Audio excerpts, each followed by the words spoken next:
সুন্দরপুর গ্রাম গঙ্গার একটা ছোট্ট শাখা নদীর ধারে।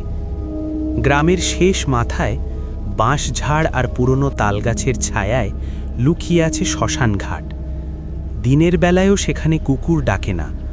রাত হলেই গ্রামের লোকেরা দরজা জানালা বন্ধ করে ফেলে, কারণ শোনা যায় শ্মশানের চিতার আগুন নিভে গেলেও একটা কালো ছায়া ঘুরে বেড়ায়, আর সেই ছায়ার সঙ্গে জড়িয়ে আছে একটা দীর্ঘ কালো চুলের গল্প। কুণাল এসেছিল কলকাতা থেকে। তার দাদু মারা গেছেন, শেষকৃত্য করতে হবে। দাদুর মৃত্যুর পর গ্রামে আসতেই তার মনে হচ্ছিল কেউ যেন তাকে দেখছে। রাতে ঘুম ভাঙে হঠাৎ, কানের কাছে ফিস ফিস শোনা যায়, আয় আয় রে। দাদুর শেষকৃত্যের দিন সন্ধ্যা নামার সঙ্গে সঙ্গে শ্মশানে চিতা জ্বালানো হলো। কুণাল আর তার কয়েকজন গ্রামের লোক মিলে কাঁধে করে লাশ নিয়ে গেল। চারদিকে অন্ধকার, শুধু চিতার আগুন আর দূরের শেয়ালের ডাক। দাদুর দেহটা চিতায় শোয়ানো হতেই আগুন ধরিয়ে দেওয়া হলো। ধোঁয়া উঠছে, গন্ধটা অদ্ভুত। পোড়া মাংসের সঙ্গে মিশে আছে একটা মিষ্টি ফুলের মতো গন্ধ। কুণালের মাথা ঘুরছে, সে একটু দূরে সরে দাঁড়ালো। হঠাৎ চোখ পড়ল শ্মশানের পেছনের বাঁশঝাড়ে। একটা মেয়ে দাঁড়িয়ে, লম্বা কালো চুল, সাদা শাড়ি, মুখ দেখা যাচ্ছে না, চুলে ঢাকা, কিন্তু চুলগুলো যেন হাওয়ায় নাচছে না, উল্টো দিকে উঠছে, যেন কেউ টানছে। কে ওখানে? কুণাল চেঁচিয়ে উঠল। কেউ উত্তর দিল না। মেয়েটা ধীরে ধীরে ঘুরল, চুল সরে গেল, মুখ নেই, শুধু একটা কালো গর্ত। গর্তের ভেতর থেকে দাঁত বেরিয়ে আছে অনেকগুলো, যেন হাসছে। কুণাল পিছিয়ে গেল। গ্রামের লোকরা চিতার কাছে ব্যস্ত, কেউ দেখেনি।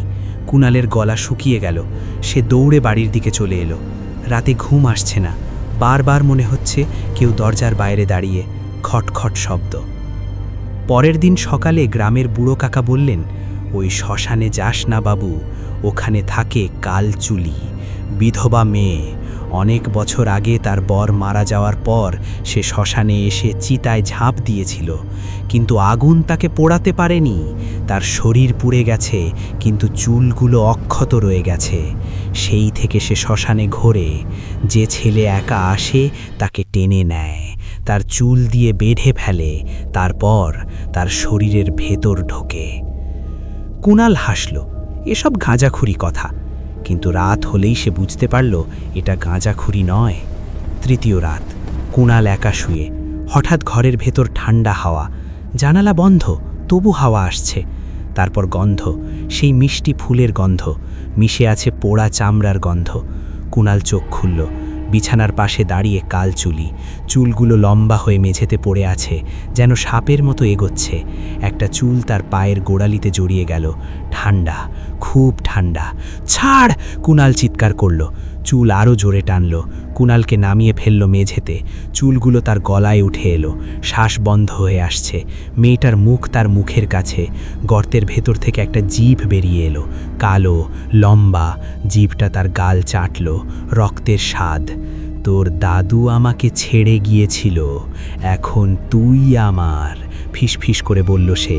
গলাটা মেয়েলি, কিন্তু ভাঙা, যেন অনেকগুলো গলা মিলে বলছে। কুণালের চোখের সামনে দৃশ্য বদলে গেল। সে দেখল শ্মশানে চিতা জ্বলছে, তার দাদু জীবিত, একটা মেয়েকে জড়িয়ে ধরে আছে।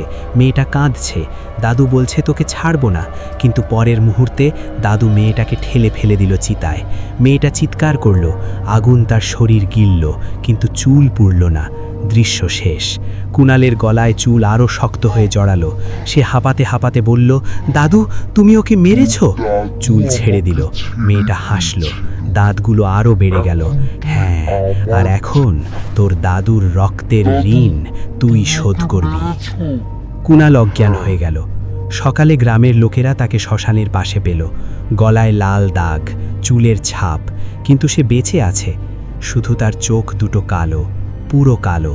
আর যখন সে কথা বলে, গলা থেকে বেরোয় একটা মিষ্টি ফুলের গন্ধ।